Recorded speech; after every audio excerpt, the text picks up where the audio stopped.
오늘 성경 본문도 가정과 연관이 되어 있는 부분이지만 어느 나라든지 기독교가 들어가고 복음이 들어가면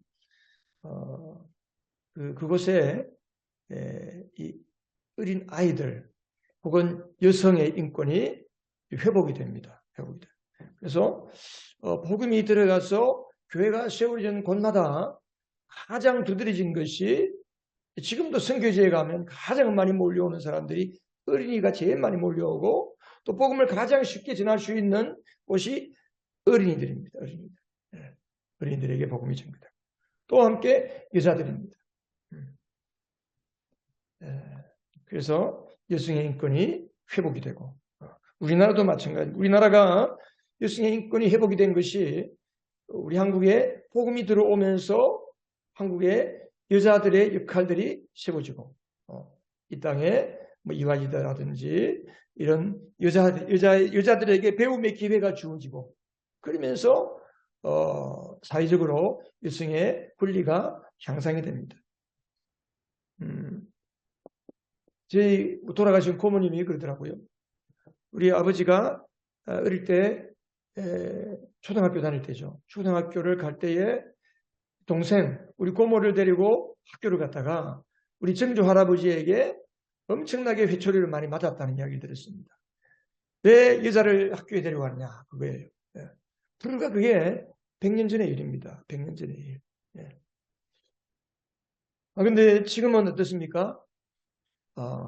여자들의 권리가 남자들보다 훨씬 더 사회적으로 목소리가 커지고 심지어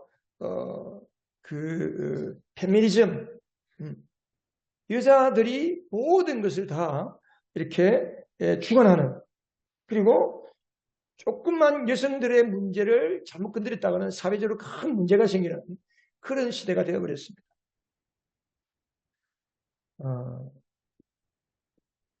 그 성희롱 같은 경우도 한 20, 30년 전까지는 그렇게 사회적인 문제가 안 되었습니다. 근데 요즘은 남자들이 늘 사회생활하면서 공적인 모임에서 조심해야 되는 것이 바로 이 성희롱의 문제입니다.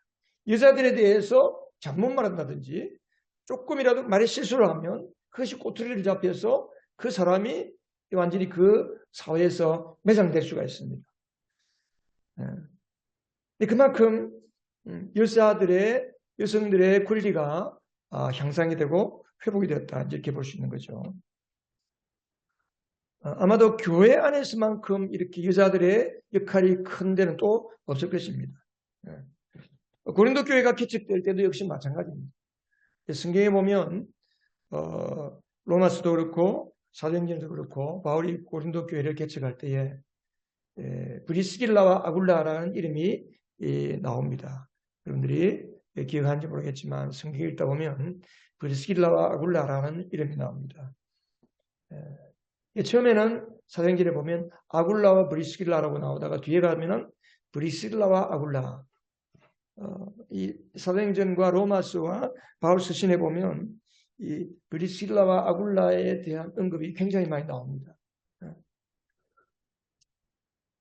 그래서 저도 한때는 성경에서 브리스길라가 남자구나, 남편의 이름이고 아굴라가 여자의 이름이구나 라고 생각했던 적도 있습니다. 그런데 브리스길라가 아내의 이름이고 아굴라가 남편의 이름입니다. 그만큼 고린도 교회 안에서도 바울이 복음을 전하고 고린도 교회를 세울 때에 이 브리스길라와 아굴라 부부, 그 한 가정이 사역에 헌신할 때에 얼마나 교회에 중요한가 하는 것을 이 브리스길라와 아굴라의 가정을 통해서 알 수 있고, 또 그 가정에 헌신했을 때에 여자의 역할이 얼마나 중요하냐. 오늘도 마찬가지입니다. 오늘도 가정에서 여자가 브레이크를 걸면 아무것도 못합니다. 그렇잖아요. 여자가 브레이크를 걸면 남자는 아무것도 못합니다. 가정이 시끄러집니다. 그만큼 하나님이 창조할 때, 남자와 여자를 창조할 때 참 뭐라 그럴까, 우리가 이해할 수 없는 하나님의 미묘하고도 완전한 원리가 하나님께서 남자 여자를 창조하신 그 창조의 원리 안에 있는 것을 보게 됩니다.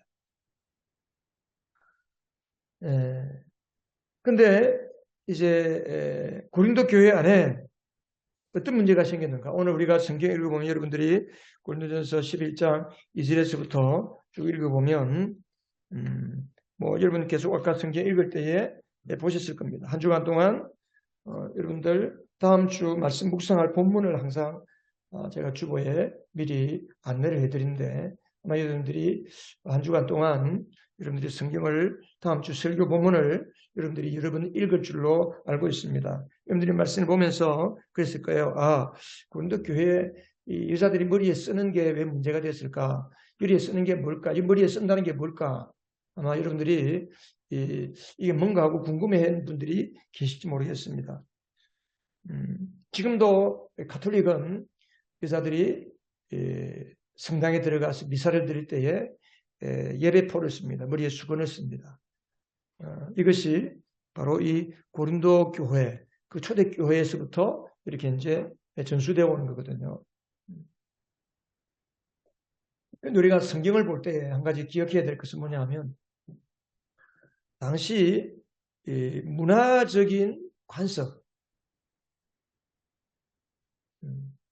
이게 진리냐?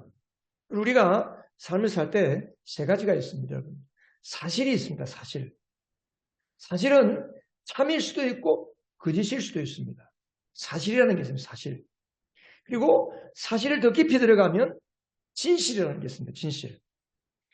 그 사실이 비록 거짓이라도 그 거짓 안에 무엇이 진실인가 하는 것이 있습니다. 언론의 기능은 진실을 밝혀내야 되는데 오늘날 언론은 왜곡된 많은 과장된 보도들이 있기 때문에 그 언론을 대하는 사람들이 진실을 못 보게 사람들의 눈을 가리게 만드는 게 오늘날 언론의 문제입니다. 어쨌든 진실이라는 게 있습니다. 진실. 그리고 진실을 넘어서 그 진실을 계속 파고들어가서 변하지 않는 진실이 있습니다. 그게 진리라 진리. 그러니까 이렇게 진리라고 합니다. 진리. 특별히 진리는 하나님께 속해 있는 겁니다. 다. 하나님께 다 속해 있어요. 이 세상은 철학자들이 철학을 연구하고 철학을 많이 따지지만 제가 며칠 전에도 우리나라의 김형석 교수가 잠깐 그 언론 미디어 상을 그분이 받으시는데 그분이 언론 미디어 상을 받으면서 잠깐 이제 연설한 내용을 잠깐 들어보니까 그분도 그 언론이 사실을 보도하지 않고 진실을 보도해야 된다 그런 이야기하면서 진리를 이야기하더라고요. 진리. 우리가 사실이 있고 진실이 있고 진리가 있습니다. 우리는 진리를 추구하는 자들입니다. 성경은 진리를 추구하는 거예요. 근데 철학자들이 하는 이해라고 전부 진리가 아닙니다. 진리는 반드시 하나님께 속해 있어야 합니다. 하나님을 떠난 진리는 거짓된 진리입니다. 그래서 우리가 오직 요 하나님, 창조하신 하나님, 창조주 하나님께 속한 것만이 진리입니다. 진리. 그래서 그 진리가 그 진리를 따라 살 때 우리의 삶이 자유함을 얻는 거예요. 그 진리를 따라 살 때 진짜 행복을 느끼게 되는 거예요. 우리가 엉뚱한 진리를 쫓기 때문에 사람들이 행복을 잃어버리고 사는 거죠. 오늘 고린도 교회 안에 어떤 문제가 있었습니까? 이제 교회가 고린도 교회 안에 복음이 증거되고 사람들이 예수를 믿으면서 예수님을 믿고 나서 자유함을 누리기 시작했습니다. 하나님의 은혜로 우리가 죄에서 용서받고 정말 내가 더 이상 이 땅에서 비록 그 고린도 교회 안에는 신분적으로 여러 신분의 사람들이 있습니다. 고린도 시대에는 그 시대에는 노예 제도가 있는 시대였기 때문에 교회 예배 드리러 오는 또 교회로 모일 때에 목장으로 이제 저녁에 집에서 모이는 그 목장으로 모일 때에 여러분 이 성경은 오늘날처럼 수백 명 수천 명이 주일마다 모여서 예배 드리는 그런 환경이 아닙니다. 우리가 목장 모임이 성경에 나와 있는 교회 모습이에요. 그래서 우리가 가정교회를 하자는 이유가 바로 그겁니다. 좋은 건물, 사실 우리 교회 건물 없어도 돼요. 건물 빌려서 주일날 모이면 돼요. 근데 더 중요한 것은 주중에 혹은 예를 들어 여러분 우리가 전쟁이 났다. 예를 들어 터키처럼 지진이 생겼다. 교회가 다 파괴되고 정말 사회의 모든 기능이 마비돼 버렸다. 그럼 우리 어떻게 모일 겁니까? 주일날 못 모이거든요. 그러면 집에서 모이는 거예요. 집에서 가까이 있는 성도들끼리 혹은 나와 관계되어 있는 성도들끼리. 그래서 집에서 모여서 찬송하고 하나님의 말씀을 나누고 한 주간 동안 하나님이 우리에게 주신 은혜를 서로 나누는 거예요. 우리가 사실 주일날 예배를 드리지만 이 예배는 참 지극히 한 부분입니다. 온전한 교회를 가지고 모이는 거예요. 진짜 교회를 모이려면 우리가 1부의 예배를 마치고 2부에 뒤에서 애찬을 하면서 애찬을 하고 난 뒤에 거기서 삶을 나눠야 돼요. 주일날 오후에 가시지 말고 밥을 먹고 나서 우리 교회가 집에서 못 모이면 주일 오후에라도 같이 모여서 삶을 나눠야 돼요. 한 주간 동안 나에게 이런 문제가 있었다. 이런 어려움이 있었다. 정말 힘들었다. 그러면 서로가 마음을 알아주고 서로가 불쌍히 여겨주는 거예요. 그러면서 그 문제를 가지고 기도해주고 그래서 내 주변에 있는 사람들이 또 그 모임에 오는 거예요. 어쨌든 이제 이렇게 고린도 교회도 그런 식으로 모였다는 거예요. 다음 주에도 보겠지만 성주의 만찬도 마찬가지입니다. 근데 그렇게 모였는데 어떤 사람이 그 고린도 성도들끼리 모이는 그 집에 모였는데 보니까 여자들 중에 여자들이 어떤 사람은 머리에 수건을 쓰고 있는 여자들이 있고 어떤 여자들은 머리에 수건을 쓰지 않는 여자들이 있고요. 그 헬라 문화 당시에 고린도 도시 안에 고린도 도시 안에 고린도가 여러분 지금 어디냐면 고린도 그리스입니다. 지금 그리스 남단에 지금도 고린도가 있어요. 고린도 그리스 남단인데 이 그리스 문화라는 말이에요. 그러니까 그리스 문화 안에서는 그때 당시에 여자들이 외출을 한다든지 공적인 모임의 자리에 참석할 때는 반드시 여자가 머리에 수건을 썼어요. 머리를 가렸단 말이에요. 머리를. 우리 옛날에 우리 할머니들 보면 밭에 일 나갈 때 머리 수건 쓰는 것처럼 수건을 썼단 말이에요. 아이들이 성도들끼리 모이는데 머리에 수건을 안 쓴 여자들이 있는 거예요. 그래서 이제 처음 예배에 참석해서 예수 믿는 게 너무 좋고 자기 주변에 아무게 내가 아는 이분이 예수 믿는 게 너무 행복하고 예수 믿은 지 얼마 안 됐는데 가족이 너무 행복해 보여서 자기도 예수를 좀 믿고 싶어서 이렇게 모임에 왔는데 보니까 머리에 수건을 안 쓴 자가 있단 말이에요. 깜짝 놀라는 거예요. 왜? 그때 당시에 길을 갈 때라든지 공적 모임 자리에서 머리에 수건을 쓰지 않은 사람은 장녀라든지 노예들이 일단 머리에 수건을 안 썼어요. 그 일반적인 여자들은 다 머리에 수건을 쓰는 거예요. 근데 교회에 와보니까 여자들이 머리에 수건 안 쓴 사람들이 많은 거예요.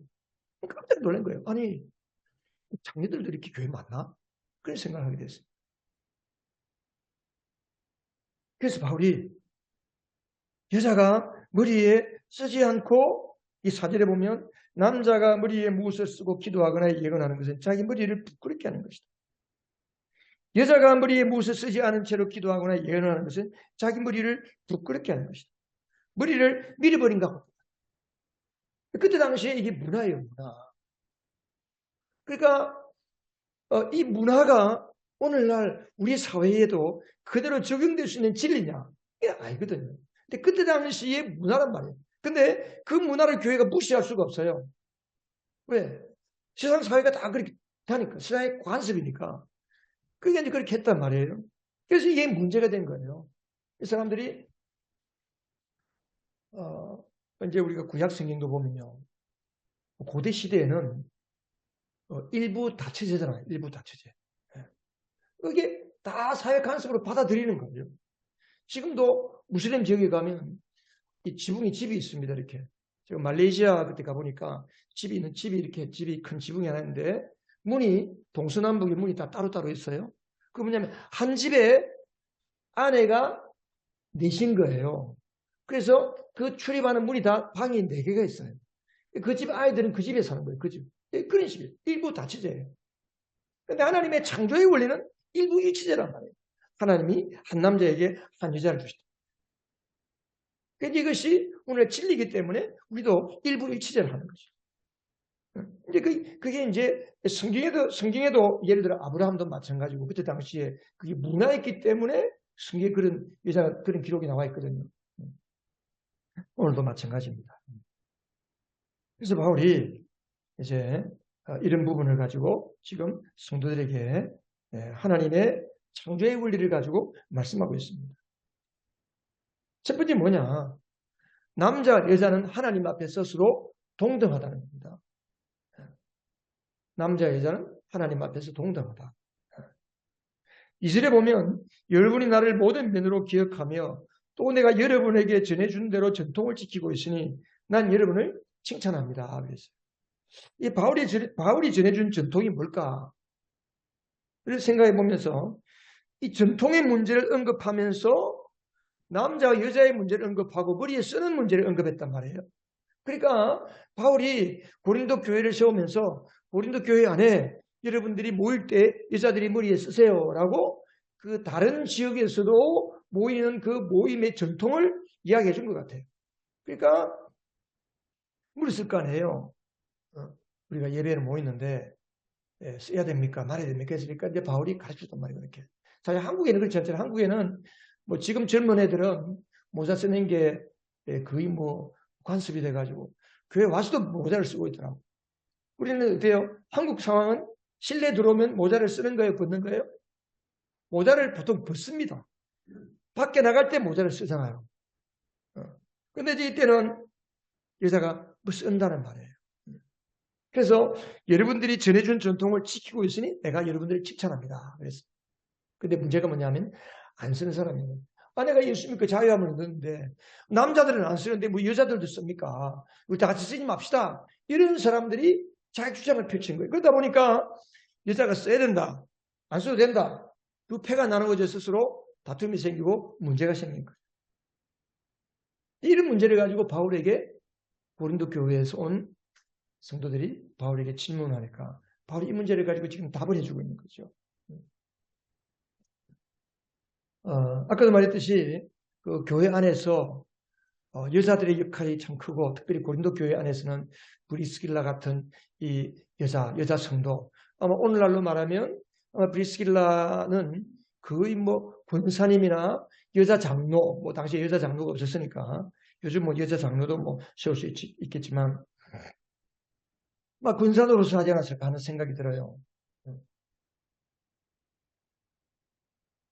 근데 그 정도로 여자의 역할이 참 컸는데 그러다 보니까 여자들만 귀찮게 쓰라고 그러느냐 이런 문제가 대두된 것 같아요. 근데 아까도 말했지만 이게 이제 안 믿는 사람들이 와서 볼 때는 덕이 안 되는 거예요. 사람들이 이상하게 보는 거예요. 밖에 나가서는 교회를 욕하는 거예요. 그래서 머리에 쓰는 것을 바울이 지금 이야기하고 있습니다. 당시 사회 간섭적으로 볼 때도 쓰는 것이 정상이고 다른 데 가서는 다 쓰면서 왜 교회 안에 들어와서 벗느냐. 써라. 그렇지만 남자 여자가 동등하다. 특별히 그 부분에 있어서 이제 8절 이하에도 보면 그런 이야기 나오죠.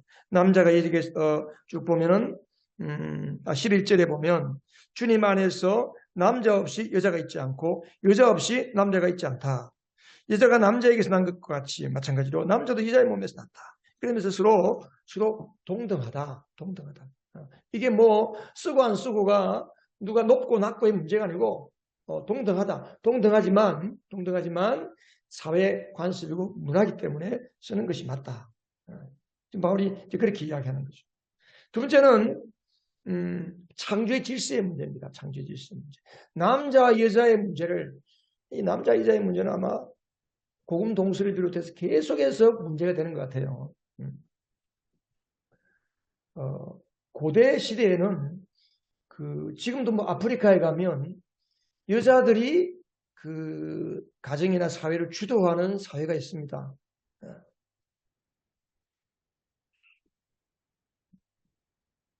그래서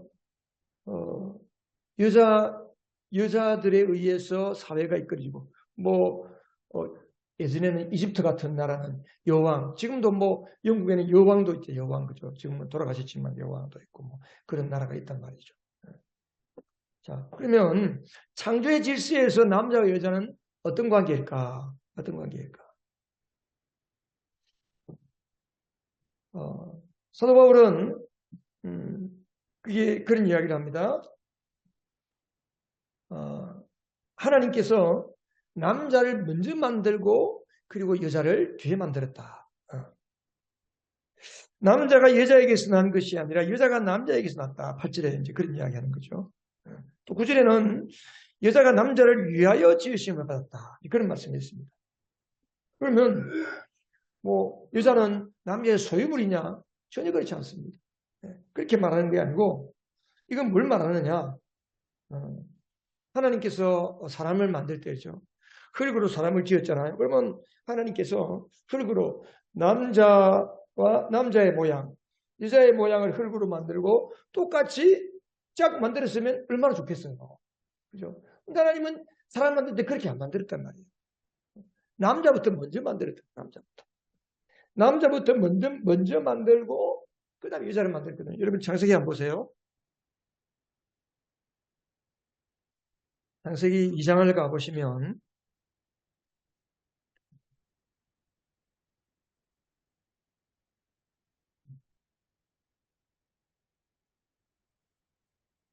창세기 1장 28절에서는 27절에서는 하나님이 형상대로 사람을 창조하시면서 그들을 남자와 여자로 창조하셨다 그랬어요. 그리고 그들에게 복을 주셨어요. 생육하고 번성하고 땅에 충만하고 땅을 정복하고 모든 공중의 바다와 공중의 새와 땅의 모든 짐승들을 다스리라 그랬습니다. 그래서 하나님께서 먼저 아담을 만드셨어요. 그리고 하나님이 아담에게 그 짐승들을 다 이렇게 끌고 오면서 이름을 붙여주게 합니다. 다시 말하면 하나님이 만드신 모든 만물을 다스리게 하셨어요. 다스리게 하셨어요. 자, 19절, 2장 19절 보면 주 하나님이 들의 모든 짐승과 같이 한번 읽어볼까요? 시작. 주 하나님이 들의 모든 짐승과 공중의 모든 새를 흙으로 빚어서 만드시고 그 사람에게로 이끌고 오셔서 그 사람이 그것들을 무엇이라고 하는지를 보셨다. 그 사람이 살아있는 동물 하나하나를 이루는 것이 그대로 동물의 이름이 되었다. 자, 그 사람은 지금 누굽니까? 아담이죠, 아담. 아담이 지금 하나님이 맡기신 일을 하고 있는 거예요. 하나님이 쭉 맡기신 그 세상을 지금 다스리고 있는 것이고 말합니다. 그런데 18절에는 남자가 혼자 있는 것이 좋지 않으니 그를 돕는 사람, 곧 그에게 알맞은 짝을 만들어 주겠다. 그런 거예요. 그러면서 하나님이 동물들을 데리고 오면서 이름을 붙이라는 거예요. 이 붙이는 걸 보니까 동물들은 다 짝이 있는데 아담만 짝이 없거든. 그리고 하는 것을 보니까 뭔가가 부족한 거예요. 그래서 21절에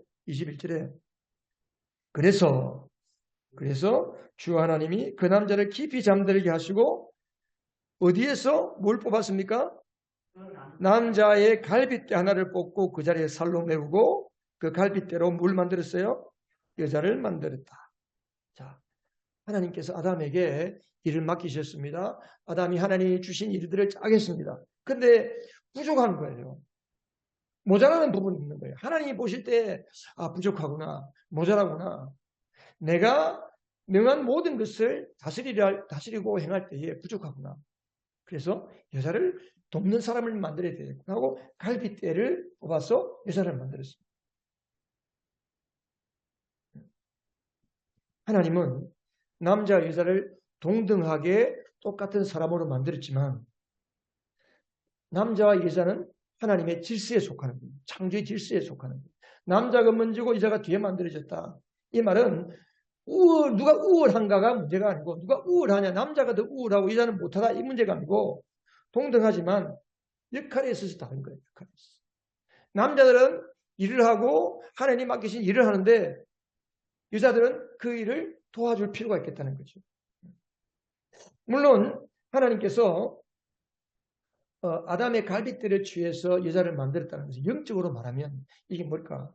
왜 하나님이 말씀 묵상하다 그런 생각이 들었어요. 왜 하나님이 남자 여자를 아까처럼 똑같이 만들지? 아담의 갈빗대, 아담을 잠들게 해서 갈빗대에서 여자를 만들었을까?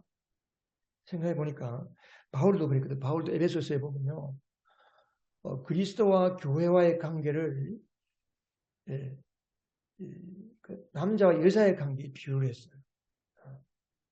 그러면서 남편은 그리스도에 비유하고 여자는 교회다고 비유했어요. 그래서 그리스도에게서 교회가 나오는 거예요. 그리스도에게서 교회가 나와요. 그래서 그리스도는 교회의 머리가 돼요. 교회라고 하는 에클레시아라는 말은 헬라어로 보면 헬라어는 명사에 성적인 구분이 있습니다. 남성 명사, 여성 명사가 있습니다. 근데 교회라는 이름은 여성 명사예요. 교회는 여성을 의미하는 거예요. 그래서 저도 이제 이 말씀을 연관해서 생각하다 보니까 하나님이 남자를 먼저 만들고 갈빗대에 세상을 만들어서 그것은 나중에 하나님이 세상을 구원하시기 위해서 그리스도를 보낼 때 이 남자는 그리스도를 뜻하구나. 그리고 여자는 그 그리스도로 인한 교회를 뜻하구나. 왜 갈빗대냐?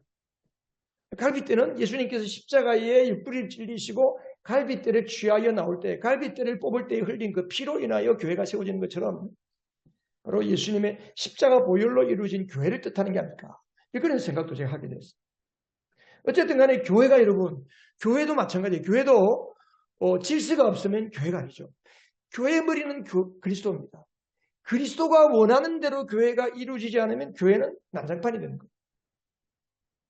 교회가 헌금 많이 하는 사람이 주인 역할을 할 수 있고, 큰 소리 치는 사람이 주인 역할을 할 수 있고, 목사도 주인 역할을 할 수 있고, 그렇게 될 수 있거든. 근데 교회는 그게 아니라는 거예요. 질서가 아닌 질서. 모든 것은 그리스도가 주인이시다. 그리스도에게 복종하는 거예요. 역할이 다른 거예요. 목사 역할이 다르고, 성도의 역할이 다르고, 그 은사가 다르고, 다 다른 것이죠. 이처럼 남자와 여자도 마찬가지라는 겁니다. 갈빗대로 지었다는 것은 너무나도 소중한 겁니다. 그래서 남자와 여자는 서로 한 몸이다. 한 몸이다. 똑같다는 거예요. 똑같다. 그래서 하나님께서 여자를 지으실 때에 남자가 먼저 나고 여자가 뒤에 됐다. 서로 도와라. 서로 돕는 거예요. 서로 돕는 거예요. 부족한 분을 도와주는 거예요. 우리에게 있어서 뭘 알 수 있습니까? 오늘 말씀에서 우리가 알아야 할 것은 뭐냐 하면 남자와 여자는 반드시 구별해야 돼요.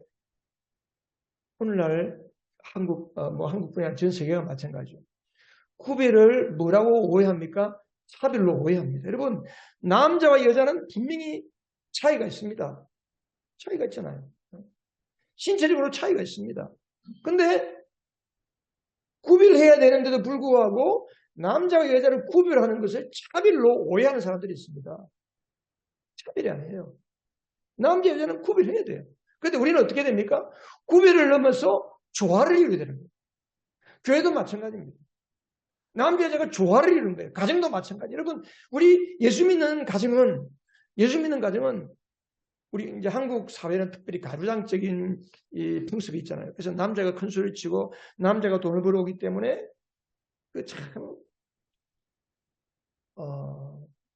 뭐라 그럴까?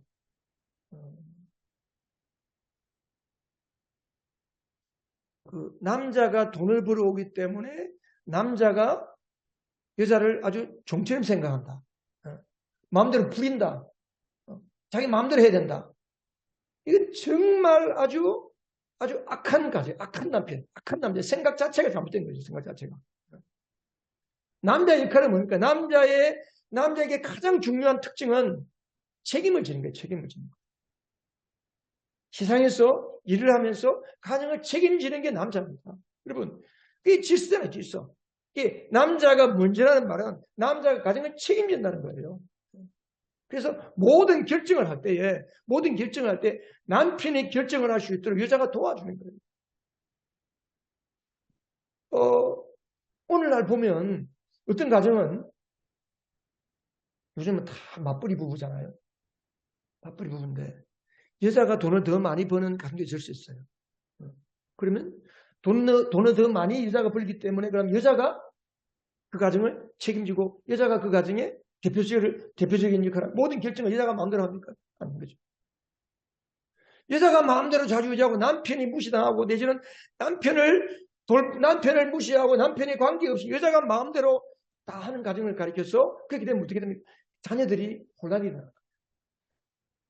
그래서 남편의 역할을 못하고 남편의 기능을 못하는 가정을 엮이는 가정이라고 부르는데 그 엮이는 가정의 가장 중요한 특징이 뭔지 아세요? 결정을 남편이 하지 않는 거예요. 남편이 결정을 못하는 거예요. 이 여자가 다 하는 거예요. 여자가. 비록 남편이 결정을 잘 못하는 상황이 있을지라도 지혜로운 사람은 남편이 결정을 할 수 있도록 도와주는 여자가, 아내가. 그래서 부부가 서로 의논해서 결정을 하고 나면 그 일을 할 수 있도록 뒤에서 도와주는 거예요. 그래서 남자를 앞세워주고 남편의 질서를 세워주는 것이 우리 크리스찬 가정의 아름다운 그 질서가 된다 하는 겁니다. 이게 조화입니다. 조화. 그래서 남자가 가정을 책임질 수 있도록 우리 남자는 뭐 여기에 우리 여자 청년들이 없어서 그런데 여자 청년들도 마찬가지. 여자 청년들도 남편과 뭐 고를 때에 뭐 선을 보고 온다, 내지는 데이트를 했다, 누굴 만났다, 소개했다 그러면 제일 먼저 물어보는 게 뭐예요? 사람들이 예쁘더냐? 오늘 사람들이 남자들이 여자를 볼 때 예쁜 여자만 골라. 예쁜 여자. 이게 여러분 이 잘못된 것을 넘어서 생각이 악한 거예요. 이게 남자들이 여자를 고를 때는 그 공동체나 내지는 그 집단이나 그 사회에서 사귈 때 뭘 보냐면 누구를 잘 도와주느냐, 저 여자가 다른 사람들을 얼마나 잘 도와주느냐, 그걸 봐야 돼요. 사람들을 잘 도와주는 여자. 남자도 마찬가지로 남자를 고를 때 얼마나 책임을 가지고 이끌어가는가, 이거를 볼 수 있습니다.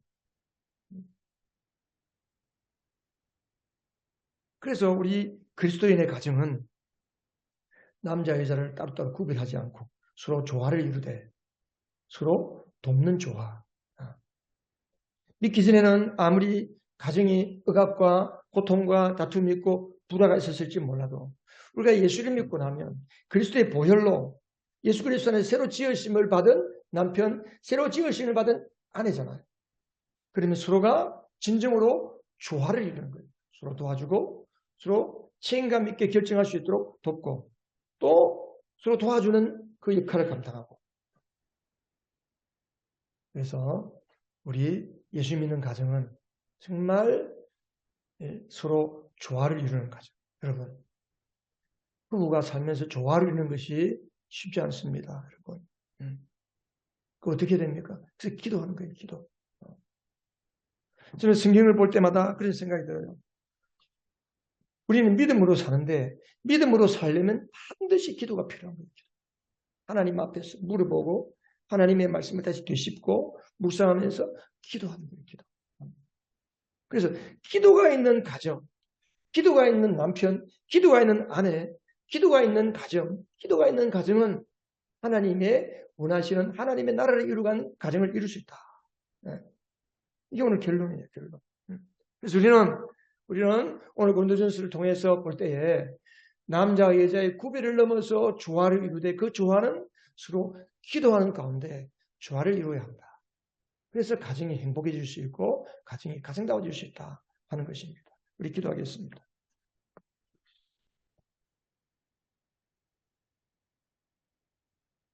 하나님의 창조는 남자와 여자를 단순하게 만든 창조가 아닙니다. 하나님의 창조는 가정을 창조했습니다. 하나님은 남자와 여자를 하나님의 형상대로 만들었습니다. 남자에게도 하나님의 형상을 주셨고 여자에게도 하나님의 형상을 주셨습니다. 남자는 아내에게 하나님의 형상을 보여주는 존재. 아내도 남편을 도와주면서 하나님의 형상을 보여주는 존재.